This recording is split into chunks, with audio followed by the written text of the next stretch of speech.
A millionaire mocked his chauffeur for being just a driver. What happened next shocked him.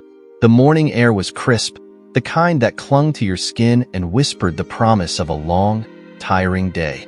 Parked outside the towering glass facade of Caldwell Industries, the black luxury sedan gleamed under the city's early sunlight.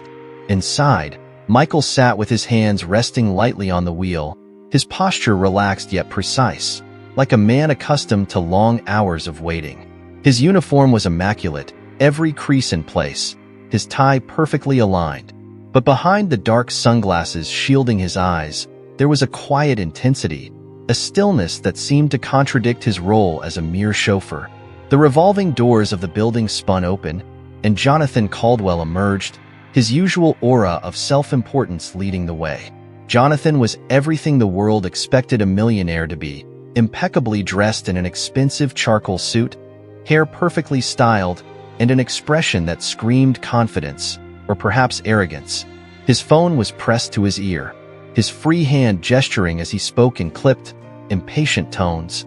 Michael had seen this routine too many times before. Jonathan's grand entrance into the world, like he owned every inch of pavement beneath his feet. The chauffeur's lips twitched slightly in the shadow of a smile before he composed himself, stepping out swiftly to open the door.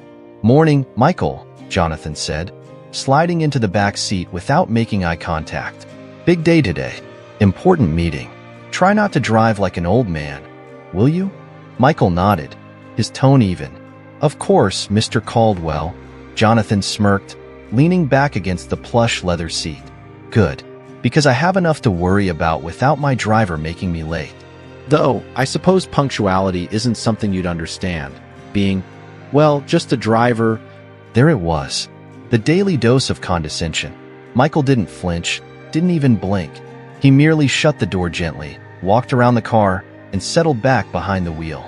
The engine purred to life, and they slipped into the flow of morning traffic. Jonathan, oblivious to the steady grip Michael had on the wheel, scrolled through his phone, muttering under his breath about stock fluctuations and board meetings. "You ever wonder what it's like, Michael? Running a company? Making real decisions?" Jonathan asked suddenly, his voice laced with superiority. Michael met his eyes briefly in the rearview mirror, his expression unreadable. "I imagine it comes with its fair share of challenges, sir." Jonathan chuckled. "That's an understatement. It's a whole different world up here at the top. Not that you'd know anything about that." He glanced out the window, shaking his head. "I suppose some people are just meant to stay in their lane." Michael remained silent, the comment sliding off him like water off a stone. He'd mastered the art of swallowing pride long ago, of letting words wash over him without taking root. But beneath the calm exterior, something simmered. Something Jonathan could never begin to understand. The ride continued in relative silence, broken only by the soft hum of classical music playing from the speakers, a stark contrast to Jonathan's brash personality. Michael maneuvered through the bustling streets with an ease that came from years of practice. Each turn was calculated, each stop measured. Jonathan, never one to enjoy stillness, sighed dramatically. "You know, sometimes I wonder if you even appreciate the kind of life you're exposed to. Driving around in cars most people could only dream of. Doesn't it make you, I don't know, want more?" Michael's fingers tightened momentarily on the wheel before he replied, his voice calm. "I'm quite content, sir." Jonathan laughed, a hollow sound that bounced around the spacious interior of the car. "Content? That's what people say when they've given up on aiming higher. But hey, not everyone's cut out for the high life." Michael said nothing. Instead, he glanced briefly at the towering skyline ahead. Symbols of power and wealth Jonathan took for granted. They arrived at their destination, an exclusive hotel where the city's elite gathered to discuss numbers and power. As Michael stepped out and opened the door, Jonathan adjusted his cuffs, stepping out with the practiced ease of a man used to the finer things in life. He paused, turning back to Michael with a smirk. "Try not to get too comfortable while I'm inside. You wouldn't want to scratch the car. It probably costs more than, well, everything you own." With that, he strode into the building, his confidence radiating like a beacon. Michael watched him disappear through the revolving doors, his face impassive. He leaned against the car, hands in his pockets, blending effortlessly into the background. An older man, stepping out of the hotel, did a double-take as he passed by. "Michael Thornton?" the man asked, eyes widening. Michael's smile was polite but distant. "Sorry, sir. You must be mistaken." The man hesitated for a moment before nodding slowly and walking away, leaving Michael alone with his thoughts. The interaction had been brief, but the name had lingered in the air, stirring something long buried. By the time Jonathan returned, still riding the high of his successful meeting, Michael was back in position, holding the door open. "Flawless execution as always," Jonathan said, sliding in and patting the seat beside him. "You know, I could teach you a thing or two about success, Michael. Maybe if you paid attention, you'd learn how to move up in the world instead of being stuck behind that wheel." Michael's response was measured. "I'm always learning, Mr. Caldwell." Jonathan smirked, satisfied with himself. "Good man. Stick with me, and you might actually pick up a thing or two. Not that I expect much." As they pulled away from the hotel, Michael allowed himself a small, private smile. Jonathan saw only what he wanted to see, a humble driver with no ambition beyond his current station. He had no idea how much he was underestimating the man behind the wheel. In the coming days, the tides would shift. Michael had spent years listening, observing, waiting, but soon, very soon, the world would see him for who he truly was. And Jonathan? Well, Jonathan would learn the hard way that appearances could be deceiving. The city blurred past as they drove, but for the first time in a long while, Michael felt the weight of the secret he carried pressing against his chest. A secret that, when revealed, would change everything. And Jonathan Caldwell? He wouldn't see it coming. If you were in Michael's shoes, would you have stayed silent for so long, or revealed the truth sooner? Let us know in the comments. And if you're enjoying the story so far, don't forget to like this video and subscribe to our channel for more intriguing stories. Your support helps us bring more content like this your way. Michael sat behind the wheel of the luxury sedan, his hands resting lightly on the leather, eyes scanning the road ahead with the quiet precision of a man who had mastered the art of patience. The city pulsed with life around him, skyscrapers reaching into the cloudy morning sky, streets filled with hurried pedestrians and honking horns. But inside the car, there was only the steady hum of the engine and the soft ticking of the dashboard clock. In the back seat, Jonathan Caldwell scrolled through his phone with the same arrogant detachment he always carried, his fingers tapping against the screen like he was orchestrating the world with each swipe. "You know, Michael," he said without looking up, "it must be humbling. Spending every day around things you'll never afford." Michael met his gaze briefly in the rearview mirror, offering the same composed smile he always did.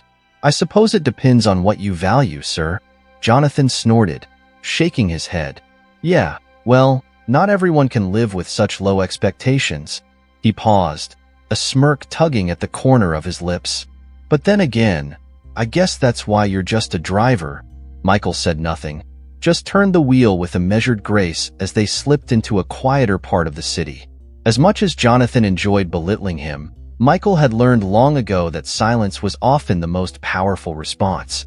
He'd spent years perfecting it, letting the arrogance of men like Jonathan wash over him, unnoticed and unchallenged. But deep down, buried beneath years of quiet endurance, there were things Jonathan would never know. Things Michael had left behind when he stepped into the role of a chauffeur. 10 years earlier, the roar of the crowd echoed through the vast exhibition hall, the air buzzing with excitement and anticipation. Michael stood on a sleek, polished stage, dressed in a sharp navy blue suit, the spotlight glinting off the watch on his wrist.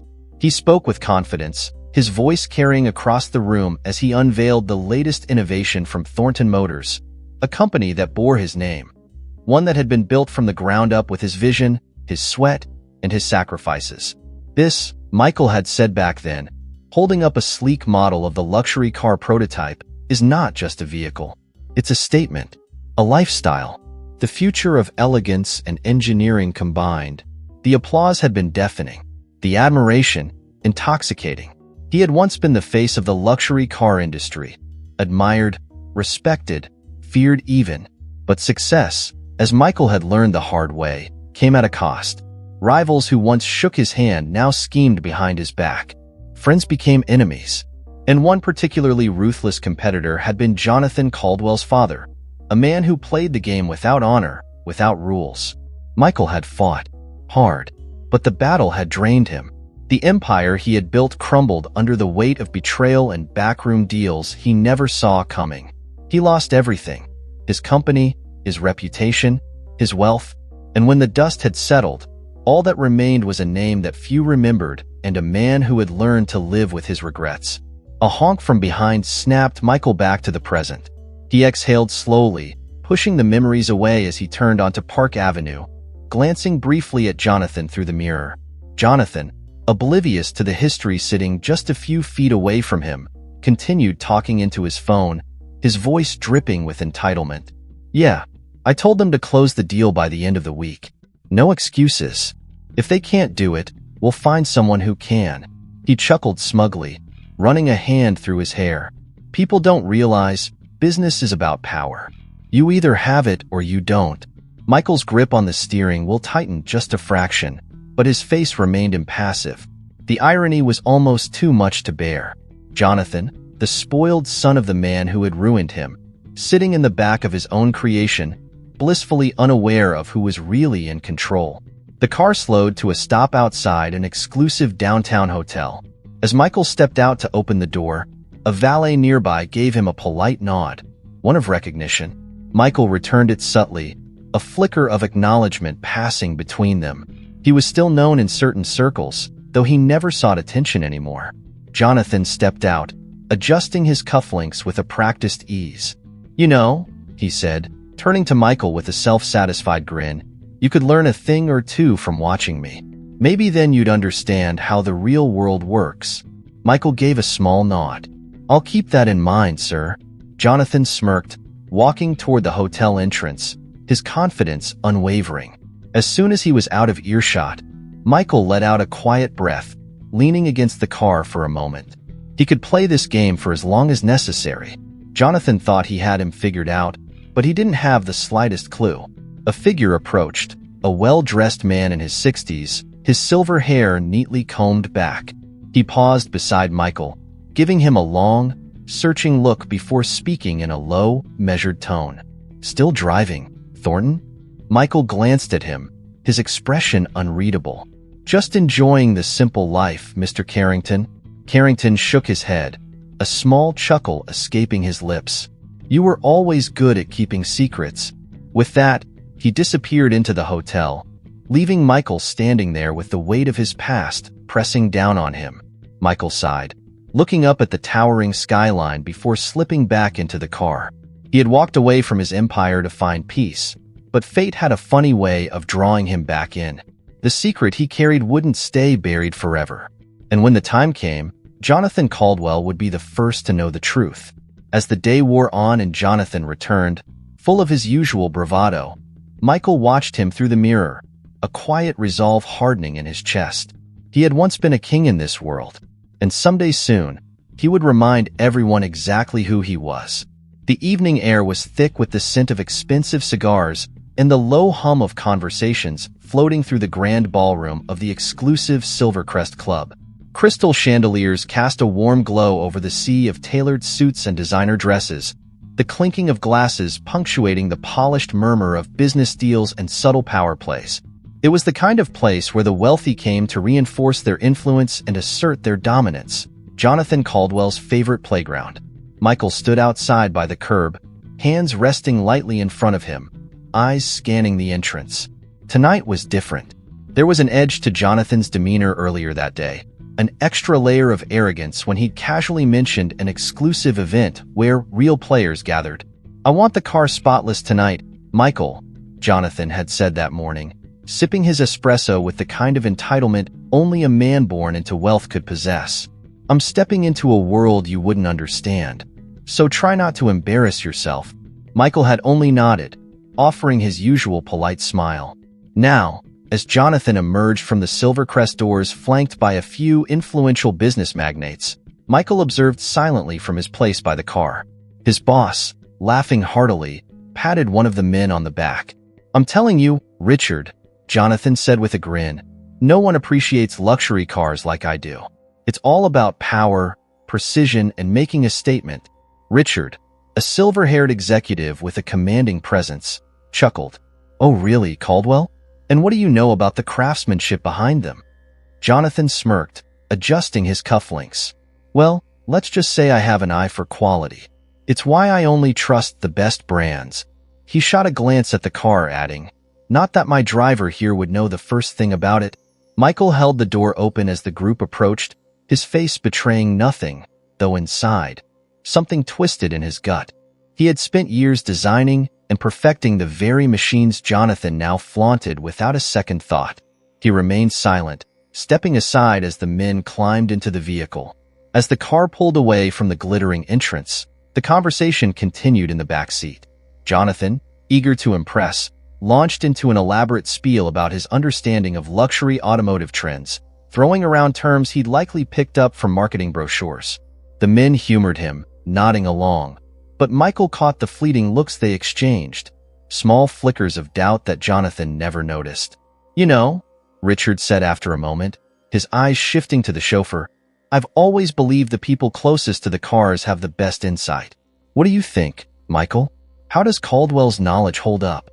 Michael met Richard's gaze briefly in the mirror, feeling Jonathan's eyes narrow in irritation. He measured his words carefully, as he always did. Well, sir, he said smoothly, cars are more than just a statement of wealth. They're an extension of the driver's personality. The way they move, the way they're crafted. It's a reflection of passion and precision. There was a pause. Richard's lips curled into an intrigued smile. Interesting perspective. You sound like a man who knows his way around more than just the driver's seat. Jonathan stiffened. Michael's just good with words, Richard. I wouldn't take it too seriously. Michael bit back a response, instead keeping his focus on the road ahead. He could feel the weight of Jonathan's glare burning into the back of his head, but he maintained his composure. There was no need to rush things. As they neared the next stop, Jonathan leaned forward, his voice low and sharp. You know, Michael, you're awfully chatty tonight. I hired you to drive, not to lecture my business partners. Michael's hands tightened subtly on the wheel, but his voice remained level. Of course, sir. Just answering the question, Jonathan scoffed, sinking back into his seat. Just remember your place. The words hung heavy in the air, but Michael merely nodded. He was used to this. He'd played this role long enough to know when to hold back. But the walls were beginning to crack. Jonathan just didn't see it yet. Later that evening, after dropping off the last of the businessmen, Jonathan sat alone in the back seat, swirling a glass of whiskey he'd smuggled out from the party. His tie was loosened, and the smug confidence from earlier had dulled into a contemplative silence. Michael drove in silence, the hum of the engine filling the void. After a long pause, Jonathan sighed. You ever think about what your life could have been, Michael? If you aimed higher? Did something more? Michael glanced at him briefly through the mirror. I think everyone has their path, sir. Some people choose theirs, others have it chosen for them. Jonathan chuckled dryly. Yeah? Well, I chose mine. And look where it got me. He took another sip, staring out the window at the city lights. You're just stuck. Michael didn't respond. Instead, he focused on the road ahead, his mind drifting back to the past. The years he spent designing engines, perfecting every line, every gear shift. And yet here he was, playing chauffeur to a man who wouldn't recognize a real luxury car even if it was handed to him on a silver platter. As they approached Jonathan's penthouse, the businessman leaned forward again, his voice suddenly filled with a drunken curiosity. You ever regret it? Being a driver, I mean.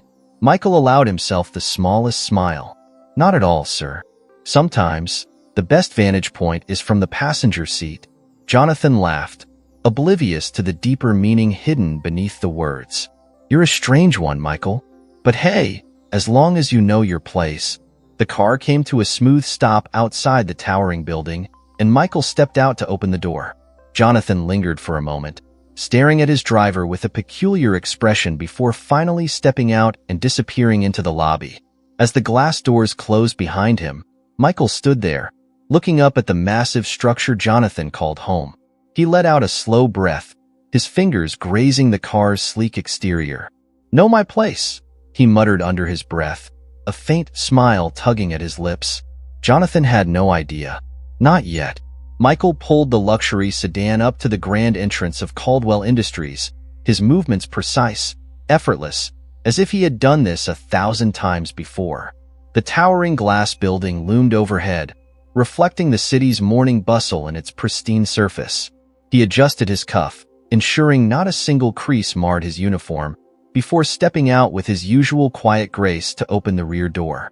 Jonathan Caldwell strode out of the building, phone pressed to his ear, barking orders in his usual clipped, arrogant tone. "No, I said finalize the deal by tomorrow, not next week. I don't care what it takes. Just get it done." He slid into the back seat without acknowledging Michael's presence, a habit Michael had come to expect over the years. As the door shut with a soft thud, Jonathan sighed and muttered, "Sometimes I wonder why I pay people to be incompetent." Michael settled behind the wheel, eyes on the road ahead, hands firm yet relaxed on the wheel. "Where to, sir?" he asked, his voice calm, controlled. Jonathan loosened his tie with a frustrated huff. "Silvercrest Club. And don't take the scenic route, Michael. I don't have time for your Sunday driving today." Michael nodded, maneuvering smoothly into traffic. He had learned long ago that silence was often the best response to Jonathan's habitual jabs. Inside the car, Jonathan's gaze lingered on Michael through the rearview mirror, his brows furrowed slightly. "You know," he said, his voice carrying that same mocking lilt he always used, "I've been thinking. You handle yourself pretty well for a chauffeur." He smirked. "I mean, you're not just some random guy, right? You seem educated." Michael's grip tightened ever so slightly on the wheel, but his voice remained steady. "I do my best to stay informed, sir. It's always useful to understand the finer details of the job." Jonathan chuckled, a low sound laced with skepticism. "Oh, I'm sure you do. But you know, Michael, I find it interesting." He leaned forward slightly. "You ever think about moving up in life? Or are you just comfortable being a driver?" Michael met his gaze briefly in the mirror, offering a polite smile. "I'm content where I am, Mr. Caldwell. Not everyone defines success the same way." Jonathan scoffed. "Yeah, well, that's the kind of thing people say when they've given up on aiming higher." Michael said nothing, letting the silence stretch between them, but he could feel Jonathan's scrutiny lingering longer than usual. He could sense the curiosity simmering just beneath the surface. Jonathan was starting to notice the cracks in the illusion he had so carefully built. As they pulled up to the Silvercrest Club, Michael stepped out and opened the door with his usual professionalism. Jonathan adjusted his cufflinks, glancing at him with an unreadable expression. "Don't get too comfortable, Michael," he said, flashing a smirk before disappearing inside the club. Michael watched him go, his face impassive, but inside, he could feel it. The tide was shifting. Hours later, as the sun dipped low in the sky, Jonathan emerged from the club, accompanied by a group of well-dressed businessmen, their laughter echoing off the marble columns. He waved Michael over, signaling him to open the door, but before getting in, he gestured toward the car. "This, gentleman, is a real machine," Jonathan said, his voice dripping with pride. "Top of the line. The kind of car that separates men from boys." He shot Michael a glance. "Though I doubt my driver appreciates what he's handling." One of the men, a stocky executive with graying hair, chuckled. "Your driver seems like the quiet type, Caldwell, but I bet he's got opinions." He turned to Michael, smiling. "Tell me, son, what's your take on this beauty?" Michael hesitated for a fraction of a second, then said in his usual measured tone, "It's a fine machine, sir. Precision engineering, handcrafted details. Though personally, I'd say it lacks some soul compared to older models." The executive raised an eyebrow, impressed. A man who knows his cars. He looked back at Jonathan with a grin. "Better watch out, Caldwell. Your chauffeur might know more than you do." Jonathan's eyes narrowed, his jaw tightening. "He's just good at picking up trivia," he said sharply, stepping into the car without another word. Michael followed suit, slipping into the driver's seat, feeling the weight of Jonathan's gaze in the mirror. The ride back to the penthouse was tense. Jonathan's fingers drummed against the leather armrest, his expression distant. After a long pause, he spoke, his tone quieter this time. "Where did you learn about cars, Michael?" Michael kept his gaze on the road. "Just a personal interest, sir. I like to stay informed." Jonathan didn't look convinced. "Huh." Another beat of silence. "I might have to start keeping an eye on you." Michael's lips twitched in amusement, but he quickly masked it. "I'm always at your service, sir." Jonathan didn't laugh this time. Instead, he leaned back, eyes still fixed on him through the rearview mirror, suspicion deepening in his expression. Later that evening, as Michael parked the car and prepared to leave for the night, Jonathan stood in the doorway of the penthouse, watching him with an almost predatory curiosity. "You know, Michael," he said, swirling the whiskey in his glass, "I don't like surprises. And something tells me you might be full of them." Michael paused for a moment, his face unreadable in the dim glow of the city lights. "I understand, sir," he said finally. "Have a good evening." Jonathan's eyes followed him as he walked away, a slow smirk curling at his lips. The game was changing, and Jonathan knew it. He just didn't know how deep it would go. Michael stepped into his modest apartment, slipping off his jacket and running a hand through his hair. He glanced at an old photograph on the wall. Himself, years ago, standing in front of the first luxury car he ever designed. The memories came flooding back, the smell of engine oil, the feel of cold metal beneath his fingertips. He sat down heavily, exhaling as he leaned back into the chair. Jonathan was starting to notice. The questions were coming, and soon, the truth would follow. But Michael was ready. The evening was alive with the hum of conversation and the soft clinking of crystal glasses. The Waldorf Regency Hotel, a beacon of old money and new ambition, glowed against the night sky, hosting yet another of its famed galas. It was the kind of event where fortunes were flaunted, alliances were whispered in dark corners, and every step across the marble floors echoed with self-importance. For Jonathan Caldwell, it was another opportunity to remind the world of his place at the top.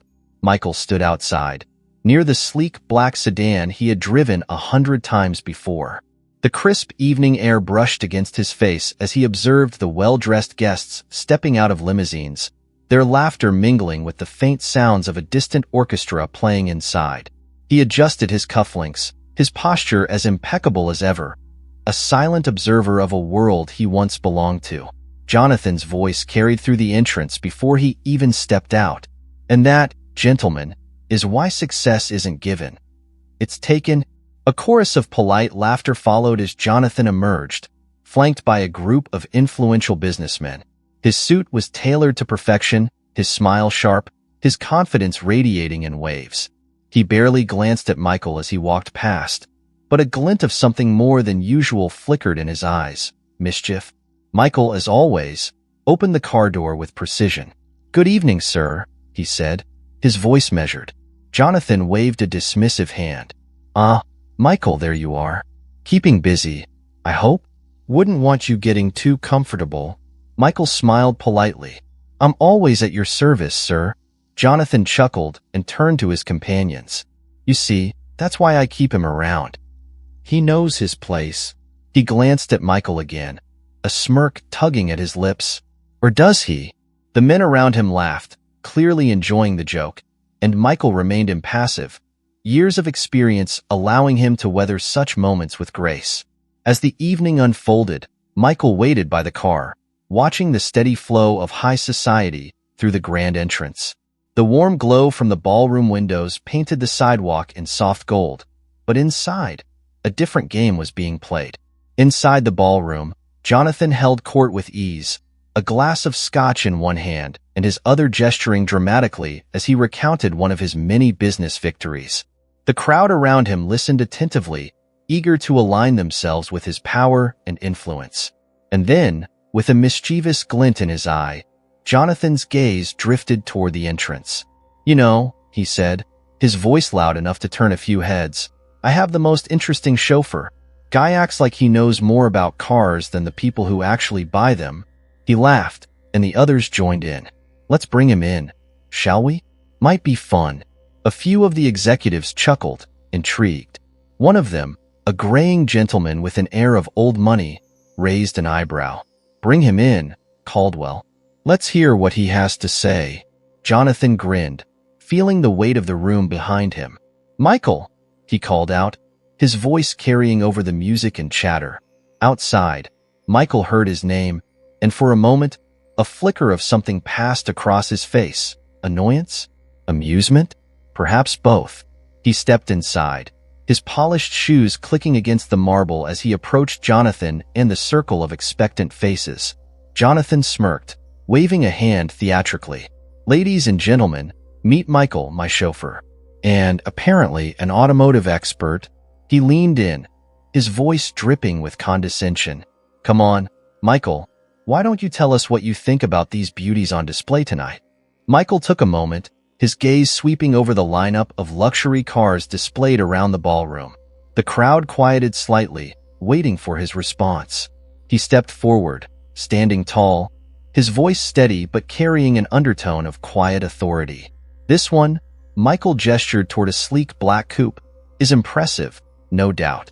V12 engine, 715 horsepower, impeccable acceleration.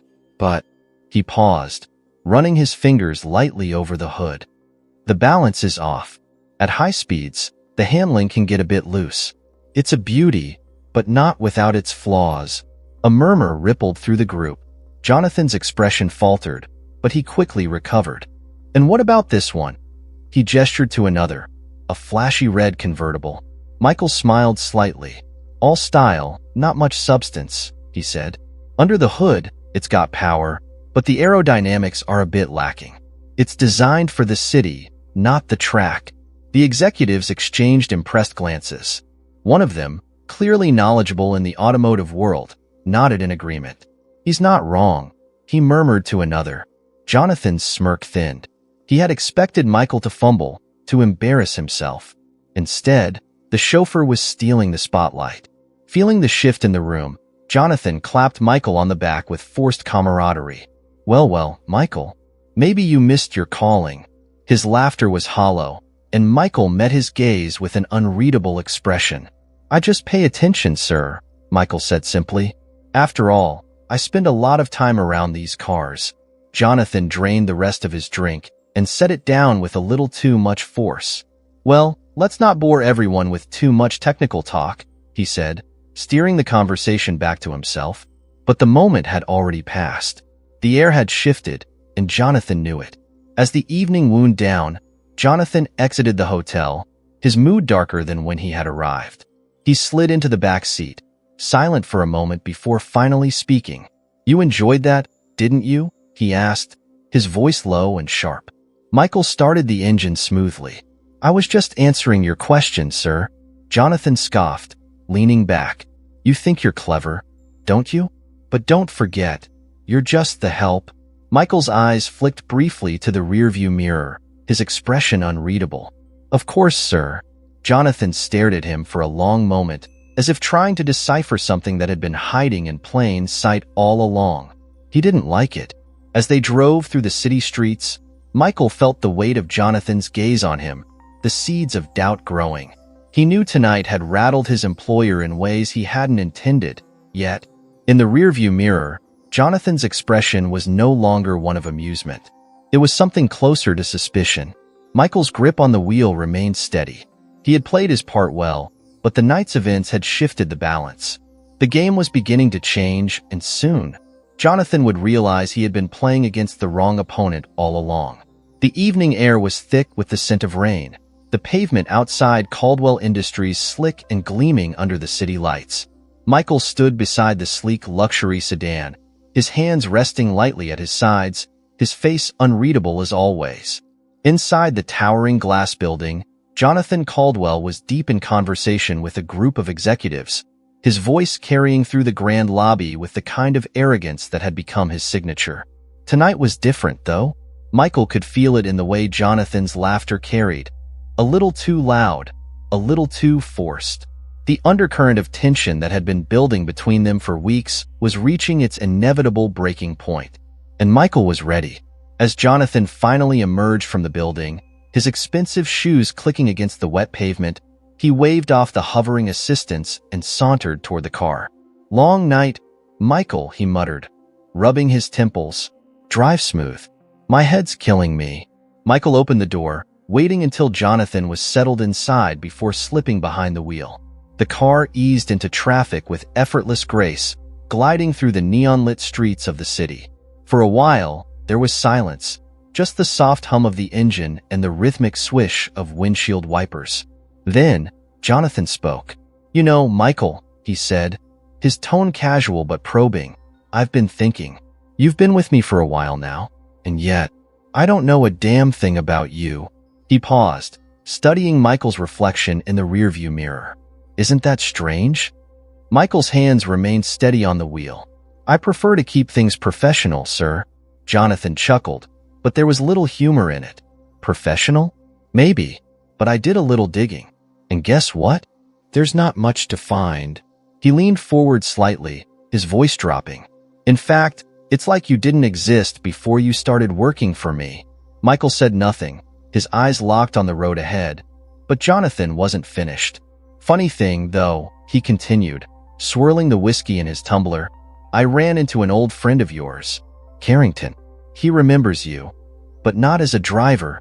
Michael's grip tightened imperceptibly, but his voice remained even. "I see." Jonathan smirked. "That's all you have to say? I see." He leaned back, shaking his head. "You're hiding something, Michael. And you know how much I hate secrets." Michael exhaled slowly, his fingers drumming lightly against the wheel. The time had come. He could feel it, the weight of years of silence pressing down on him. He took the next turn, pulling into the driveway of an upscale hotel, one of Jonathan's frequent haunts. But instead of getting out, Jonathan stayed in his seat, his gaze locked on Michael through the mirror. "Who are you? Really?" Jonathan asked, his voice sharper now, the smugness giving way to something colder, something closer to fear. Michael met his gaze in the mirror, his expression calm but resolute. "You've always been proud of your instincts, Mr. Caldwell. So why don't you tell me?" Jonathan's smirk faltered. But before he could finish, Michael reached into the glove compartment and pulled out a worn leather folder. He turned in his seat, holding it out to Jonathan, who hesitated for a moment before snatching it from his hand. With furrowed brows, Jonathan flipped it open, and his face paled. Inside were documents, old photographs, and letters bearing the Thornton Motors insignia.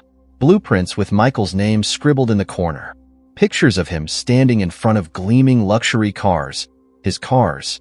Jonathan's mouth opened and closed, his eyes scanning the contents with growing disbelief. You were," he stammered, his voice barely a whisper. "Michael Thornton? The Michael Thornton?" Michael leaned back, watching the realization dawn on Jonathan's face. "I was," he said simply, "before your father and his investors took everything from me." Jonathan's face twisted in confusion, then something deeper. Anger, disbelief, and maybe even a flicker of respect. "That's impossible," he muttered, flipping through the documents. "Thornton Motors. My father always said they went under because of bad management." Michael's lips curled into a faint, humorless smile. "That's the version you were told, I'm sure. But the truth is, your father made sure I had no way out. He undercut my contracts, sabotaged deals, and when I refused to sell, he crushed me." Jonathan shook his head, his hands gripping the folder so tightly his knuckles turned white. "So why the hell are you here? Working for me?" Michael exhaled, his voice calm but firm. "Because sometimes, Jonathan, the best way to reclaim what's yours isn't by fighting from the outside." He leaned forward slightly, his voice lowering. "It's by getting close enough to see every weakness, every flaw. And trust me, I've seen plenty." Jonathan's jaw clenched. For the first time in years, he didn't have a clever retort, no smug comeback to throw in Michael's face. Instead, he sat back heavily, staring out the window, his mind racing. "So what now?" Jonathan finally asked, his voice quieter, less certain. Michael studied him for a moment before answering. "That depends on you, sir. I can walk away, or I can stay and show you what real success looks like." Jonathan let out a shaky breath, running a hand through his hair.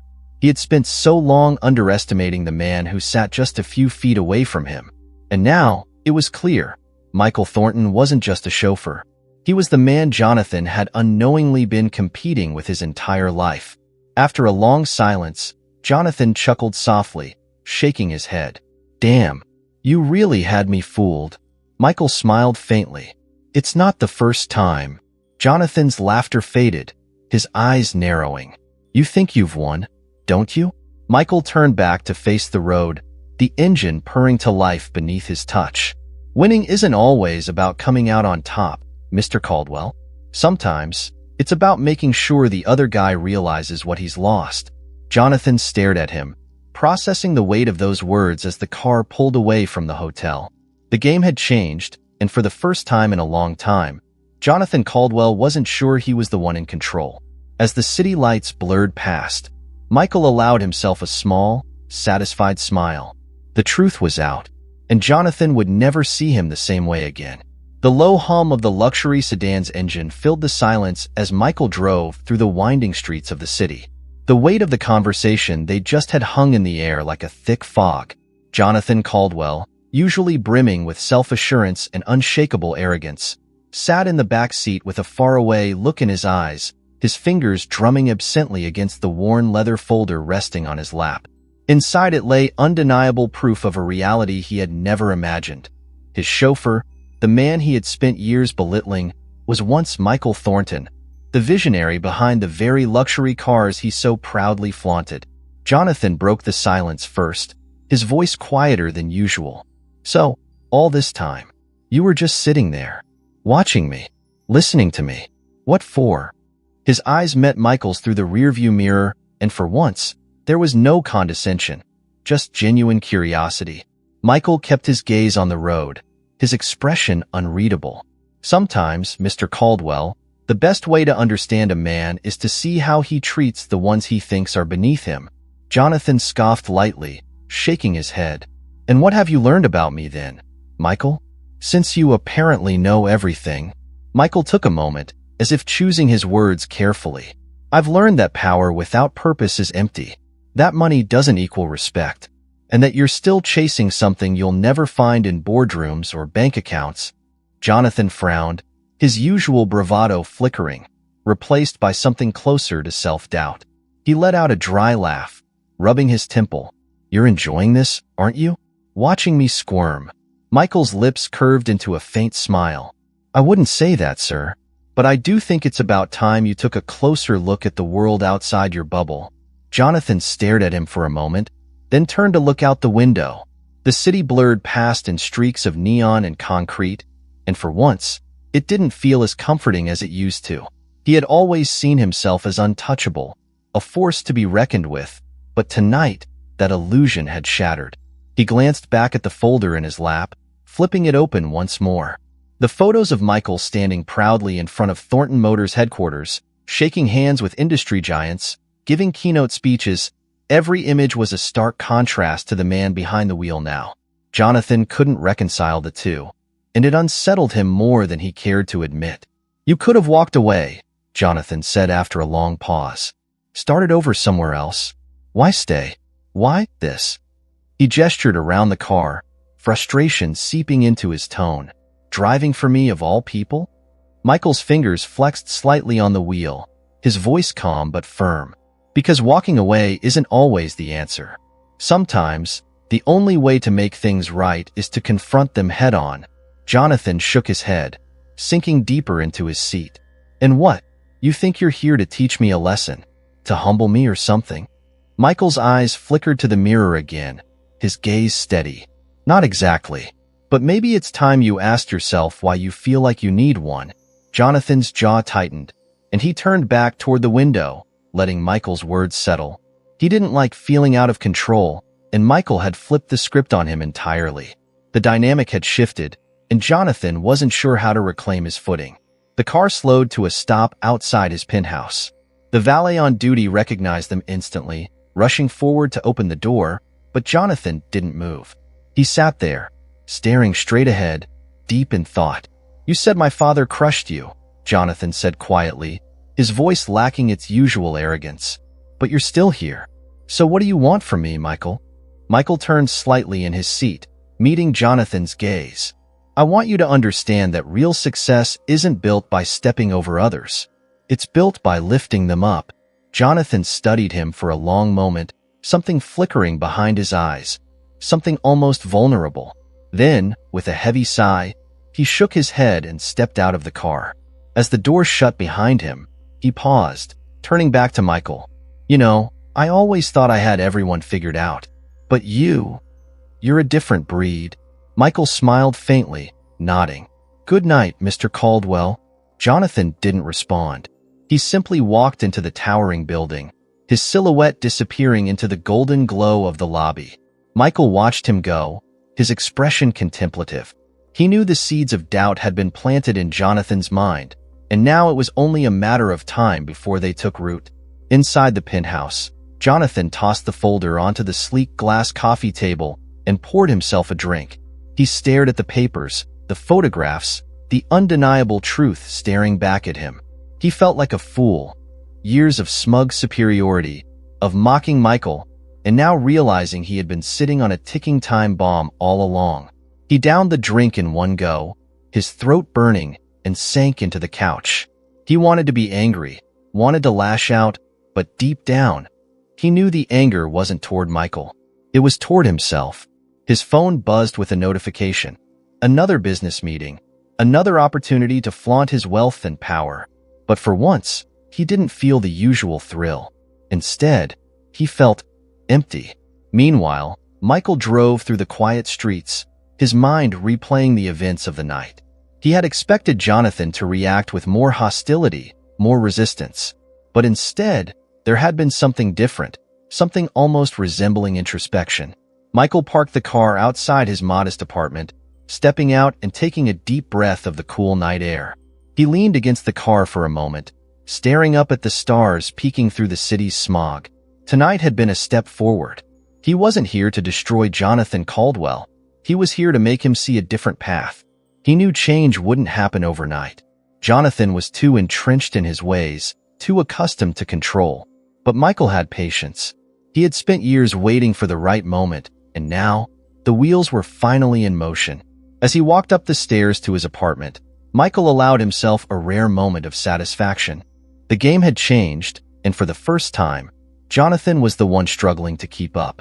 Back at the penthouse, Jonathan sat in the darkness, the city skyline sprawling before him. The once intoxicating sight of skyscrapers and flashing lights now felt hollow. He picked up the folder again, flipping through the pages with a new kind of reverence. For the first time in his life, Jonathan Caldwell found himself wondering if maybe, just maybe, he'd been looking at success all wrong. And that thought scared him more than anything else. The city skyline stretched out like a sea of blinking lights, shimmering in the night as Jonathan Caldwell stood by the floor-to-ceiling window of his penthouse. The glass reflected his own image back at him, disheveled hair, loosened tie, and a drink that had long since lost its ice.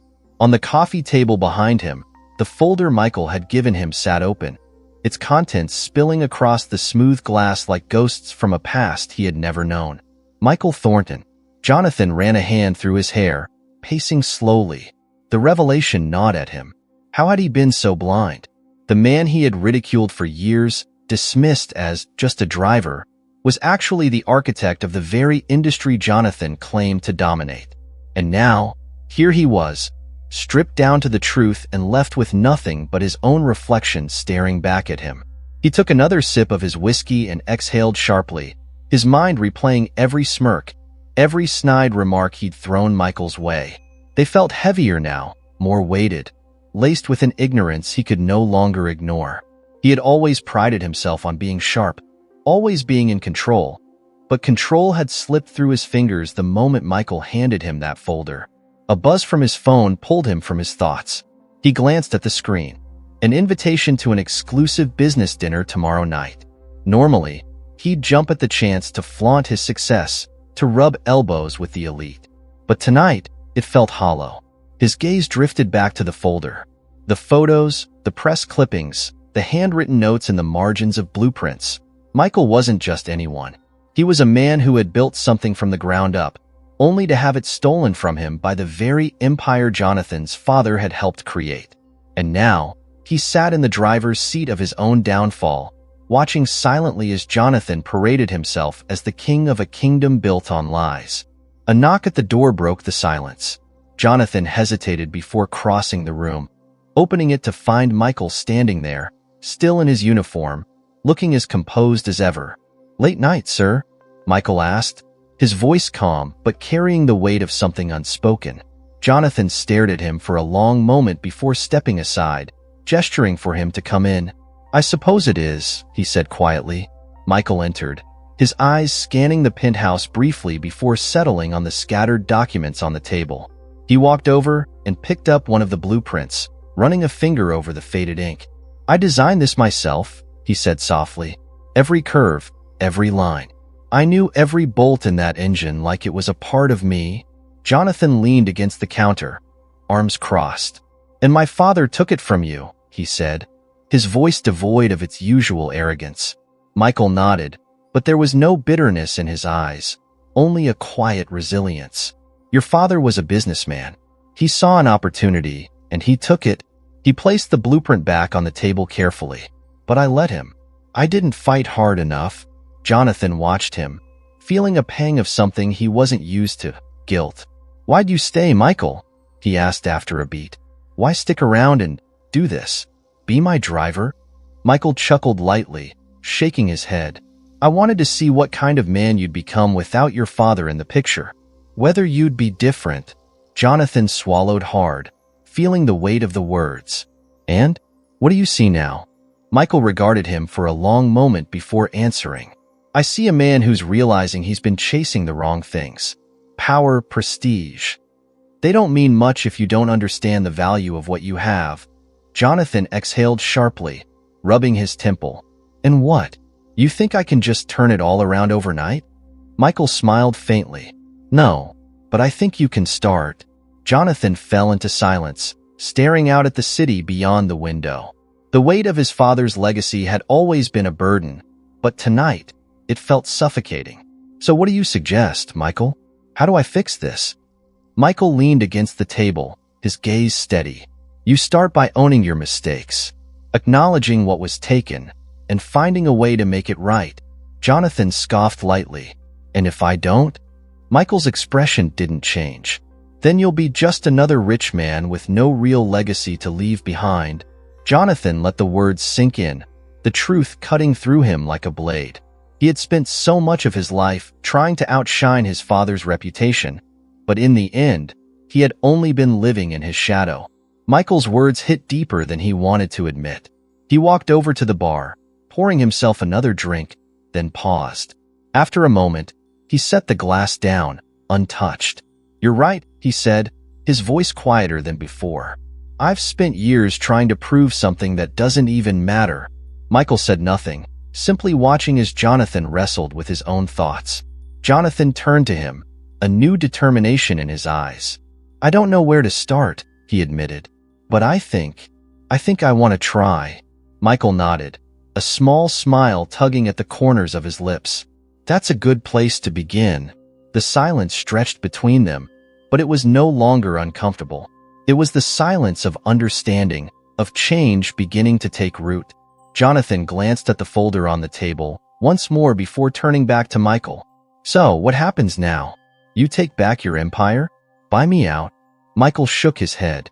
"I'm not interested in the past, Jonathan. I'm interested in building something better. Something that matters." Jonathan considered that for a moment, then nodded slowly. "Then let's build it." Michael extended his hand, and for the first time in their complicated relationship, Jonathan Caldwell shook it. Not as a boss shaking hands with an employee, but as a man who finally understood what real success looked like. The city stretched before them, full of possibilities. And for the first time in years, Jonathan felt like he was heading towards something real, something that wasn't just a reflection of his father's ambitions, but his own. As Michael walked toward the door, Jonathan called after him. "Michael." Michael turned, raising an eyebrow. Jonathan smirked, though it lacked the arrogance it once held. "Tomorrow, I think I'll drive myself." Michael chuckled. "Progress," he said, stepping out into the night. Jonathan stood there for a long while after Michael had gone, looking out at the city with fresh eyes. There was still a long road ahead, but tonight, for the first time, he felt like he was finally in the driver's seat of his own life.